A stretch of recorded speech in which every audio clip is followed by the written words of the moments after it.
প্রিয় এসএসসি শিক্ষার্থীরা, আশা করছি তোমরা ভালো আছো। আজকের দিন পেরোলে আগামীকাল তোমাদের পরীক্ষা। এখন এসএসসি পরীক্ষার্থী অনেকে টেনশনে থাকে, পরীক্ষার আগের রাতে কি করবা, কি পড়বা, কি করা উচিত, এ টাইপের অনেক কিছু মাথায় ঘুরপাক করে। তো আমি আজকের ভিডিওতে খুব সংক্ষেপে তোমাদেরকে কিছু ট্রিক্স দিব, ওই ট্রিক্সগুলো তোমরা ফলো করবা।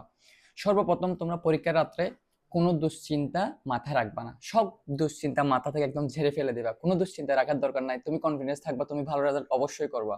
এই কনফিডেন্সটা মাথায় রেখে সব দুশ্চিন্তা তুমি মাথা থেকে ফেলে দিবা। এটা হচ্ছে তোমার প্রথম কাজ। এরপর হচ্ছে সন্ধ্যাবেলায় তুমি তোমার ফাইলটা রেডি করে ফেলার চেষ্টা করবা। অর্থাৎ সকালে রেডি করার জন্য বসে থাকবা না। সন্ধ্যাবেলায় ফাইলের মধ্যে যে যে কাগজপত্রগুলো নেওয়া প্রয়োজন, খাতা, কলম, পেন্সিল, সরি খাতা তো নিয়ে যেতে পারবা না, খাতাটা অ্যাভয়েড করবা। পেন্সিল, তারপর যদি গণিত পরীক্ষা হয় জ্যামিতি বাক্স, ক্যালকুলেটর, যা যা প্রয়োজন যাবতীয় সব কাগজপত্রগুলো তুমি ফাইলে রেডি করে রেখে দিবা। সকালের জন্য ওয়েট করবো না। তুমি এই আরেকটু ভালো কাজ করতে পারো, সেটা হচ্ছে তোমার ফাইলটি তোমার আব্বু আম্মু বা তোমার কোনো ভাই বোনকে দিয়ে যাচাই করে নিবা সবকিছু নিয়েছো কিনা। ঠিক আছে? পরীক্ষার আগে রাতে যেহেতু তোমাদের মাথার টেনশনে ভরপুর থাকে, তো তোমাদের ভুল হওয়ার সম্ভাবনা থাকে। ঠিক আছে? তুমি রেডি করে তোমার ভাইয়া, আপু, বোন, তারপর হচ্ছে বাবা মা যারা আছে তাদেরকে দেখিয়ে দিতে পারো।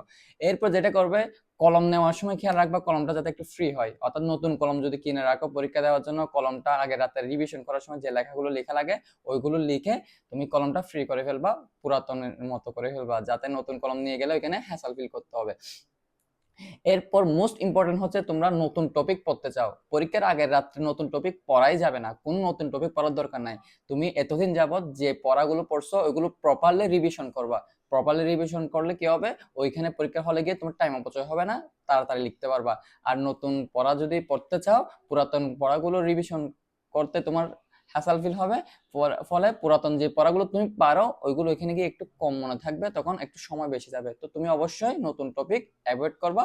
পুরাতন টপিকগুলো যেগুলো তুমি শিখে ফেলছো, তুমি জানো, ওইগুলো বারবার রিভিশন করবা। আরেকটা জিনিস অ্যাভয়েড করবা, সেটা হচ্ছে বিছানা। তোমরা বিছানায় পড়তে বেশি আগ্রহী থাকো, বিছানাটা অ্যাভয়েড করার চেষ্টা করবা। কেননা বিছানা যখন পড়বা তুমি খেয়াল করবা কিছুক্ষণ পর একটু শুইতে ইচ্ছা করে, কিছুক্ষণ হেলান দিতে ইচ্ছা করে, কিছুক্ষণ একটু মাথা রাখতে ইচ্ছা করে। তো এরকম করলে কি হয়, তোমার একটু একটু সময় নষ্ট হচ্ছে। তো পরীক্ষার আগের রাত্রে হালকা সময়টা, অল্প সময়টা কি অনেক বড়। তো তোমরা বিছানাটা অ্যাভয়েড করার চেষ্টা করবা। এরপর আরেকটা কথা হচ্ছে, তোমরা খুব বেশি রাত জেগে পড়বা না। রাত জাগবা, খুব বেশি না, পর্যাপ্ত ঘুমানোর ট্রাই করবা। বেশি রাত জাগলে যদি ঘুম কম হয়, সেটা পরীক্ষার হলে গিয়ে তোমার মাথা ব্যথার কারণ হতে পারে, মাথা ধরে যেতে পারে। তো তোমার পরীক্ষা খারাপ হওয়ার সম্ভাবনা থাকে।